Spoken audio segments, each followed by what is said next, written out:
जय जय रघुवीर समर्थ. समर्थ म्हणतात की आपल्या कर्माचे वारस आपणच आहोत आणि म्हणून समर्थ म्हणतात की कर्म उत्तम करा असं समर्थ आपल्याला ते सांगतात. आणि म्हणूनच समर्थ म्हणतात की कर्म तेरा अच्छा है तो किस्मत तेरी तासी है और नियत तेरी आजची है तो घर में मथुरा काशी है असं समर्थ आपल्याला ते सांगतात. आणि म्हणूनच समर्थ म्हणतात की कर्म उत्तमाची करा, जसं आपण कर्म करू तसा आपला पुढचा जन्म होतो असं समर्थ आपल्याला ते सांगतात.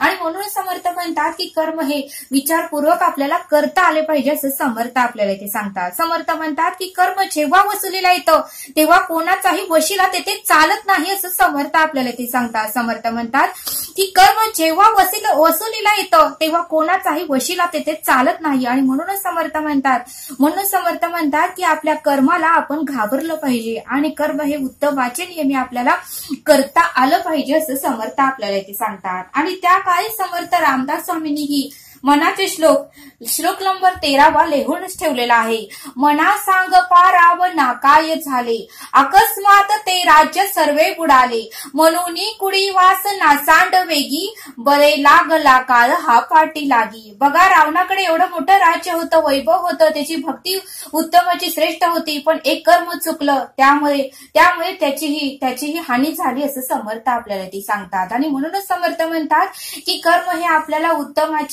उत्तमाचे आणि विचारपूर्वकच करता आलं पाहिजे. आपल्याला वाटतं की हे कर्म करताना मला कोणीही बघत नाही, पण कर्माचा लेखाजोखा आपल्या हृदयामध्ये जो परब्रह्म ईश्वर आणि आपला आत्मा आहे त्याच्याकडे आपलं सर्व काही रेकॉर्ड आहे असं समर्थ आपल्याला ते सांगतात. म्हणून समर्थ म्हणतात की कोणीही म्हणूच नाही की मला कोणीही बघत नाही असं समर्थ आपल्याला ते सांगतात.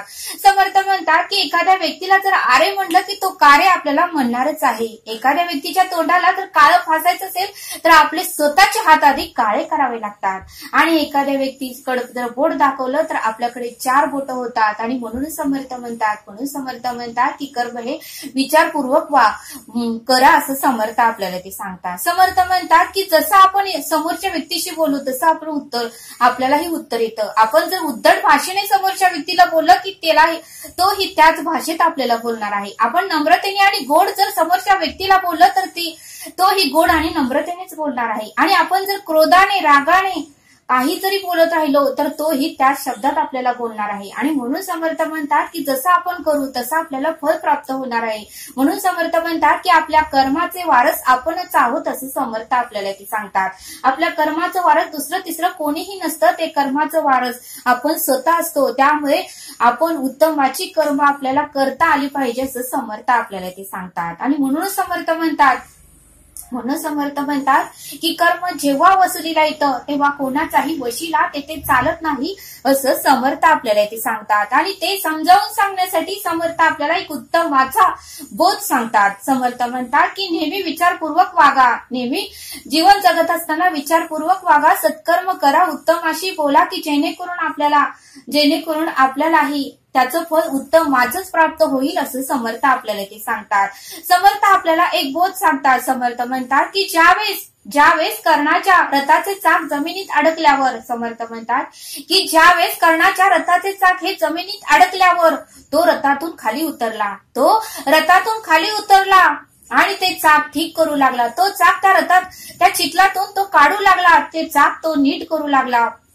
त्यावेळेस मात्र कर्णाकडे कोणतेही शस्त्र नव्हते, कारण तो चाक नीट करण्यासाठी मोकळ्या हातानेच खाली उतरला होता. त्यावेळेस तो शस्त्राशिवाय होता, त्याच्या हातामध्ये कोणत्याही प्रकारचे शस्त्र नव्हते. आणि मग मात्र भगवान श्रीकृष्णाने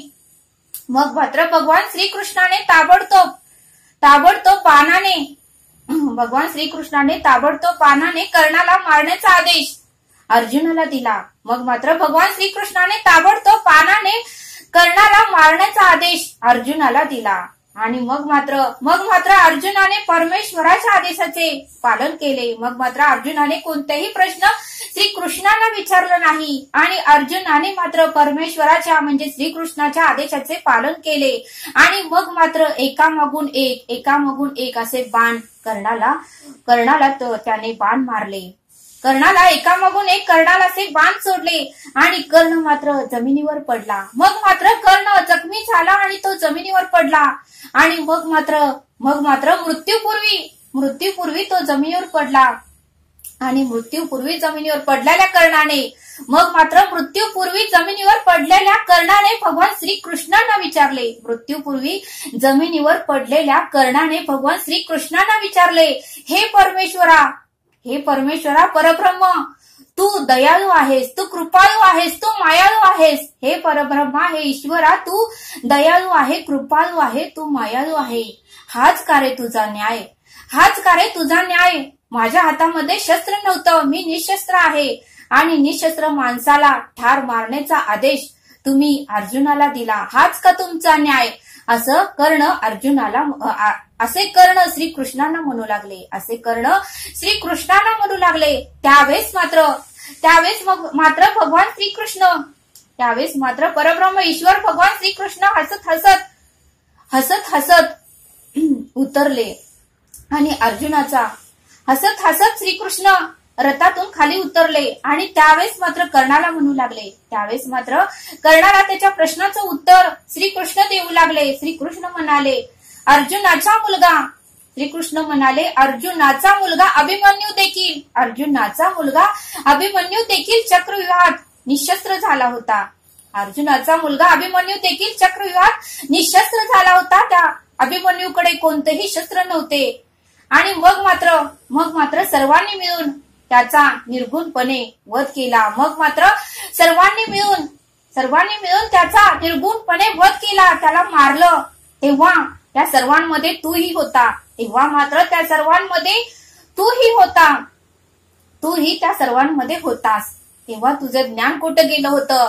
त्यावेळेस श्रीकृष्ण म्हणाले, हे कर्णा, ज्यावेळेस तुम्ही अभिमन्यूला चक्रव्यूहामध्ये निशस्त्र झाला होता, जेव्हा सर्वांनी मिळून त्याचा निर्विघ्नपणे वध केला, त्याला मारलं, तेव्हा तू त्यात होतास.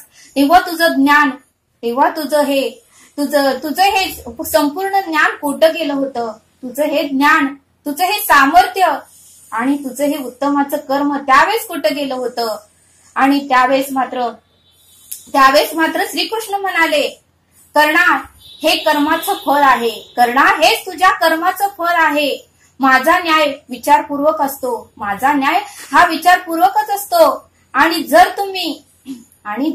तुम्ही उत्तमाचं कर्म केलं तर त्याचं फळ ही मी उत्तमाचंच देतो. आणि जर तुम्ही कर्म उत्तमाचे केले नसतील तर त्याचं फळ ही मी तुम्हाला तसंच देणार आहे. असं श्रीकृष्ण कर्णाला म्हणाले. आणि मग मात्र कर्णाने जमिनीवर आपला प्राण सोडला, म्हणजे कर्णाचा मृत्यू झाला. आणि म्हणूनच समर्थ म्हणतात कर्म हे उत्तमाचे करा. आपल्या कर्माचे वारस आपणच आहोत, दुसरे तिसरे कोणी नाही. त्यामुळे कर्म जेव्हा वसुलीला येतं तेव्हा कोणाचाही वशिला तेथे चालत नाही. आणि म्हणून समर्थ म्हणतात की पेरलं तेच उगवलं. उत्तमाची पेरणी करा म्हणजे उत्तमच उगवतं. आणि म्हणून समर्थ म्हणतात की तुम्ही एखाद्याला दुखवलं असेल, त्याचा अनादर केला असेल, तुम्ही जर एखाद्या व्यक्तीला दुखवला असेल, त्याचा अनादर केला असेल, त्याचा मत्सर केला असेल, त्याचा तिरस्कार केला असेल, आणि जर तुम्ही एखाद्या व्यक्तीच्या कमकुवतपणाचा जर फायदा घेतला असेल, तर तेच कर्म भविष्यात तुमची वाट पाहत आहे. तेच कर्म भविष्यामध्ये तुमची वाट पाहत आहे. आणि म्हणूनच कर्म हे उत्तमाचे करा. जसे तुम्ही कर्म कराल तसे तुम्हाला फळ प्राप्त होतं, असं समर्थांनी आपल्याला या बोधातून समजावून सांगितलं. म्हणून समर्थ म्हणतात की कोणालाही विनाकारण त्रास देऊ नका, कोणालाही विनाकारण दुखवू नका, आणि कोणालाही त्याच्या डोळ्यात पाणी येईल असं त्याला बोलू नका, असं समर्थ आपल्याला इथे सांगतात. म्हणून समर्थ म्हणतात की एखाद्याला असं हार्ड शब्दही वापरू नका की जेणेकरून त्याच्या डोळ्यातील अश्रू पुसता येतील, पण त्याला झालेल्या वेदना आपल्याला पुसता येणार नाही. म्हणून समर्थ म्हणतात की कर्म हे उत्तमाचे करा. आणि म्हणून समर्थ म्हणतात की आपल्या कर्माचे वारस आपणच आहोत. जसं कर्णाला त्याच्या कर्माचं फळ मिळालं, तसं आपणही जर वाईट कर्म केलं तर तसंच आपल्याला फळ मिळणार आहे. आणि आपण जर चांगलं कर्म केलं तर तसंच आपल्याला फळ ही तसंच मिळणार आहे, असं समर्थांनी आपल्याला या बोधातून समजावून सांगितलं. तरी हा व्हिडिओ आवडल्यास सबस्क्राईब करा. भेटूया पुढील भागात. धन्यवाद. जय सद्गुरू.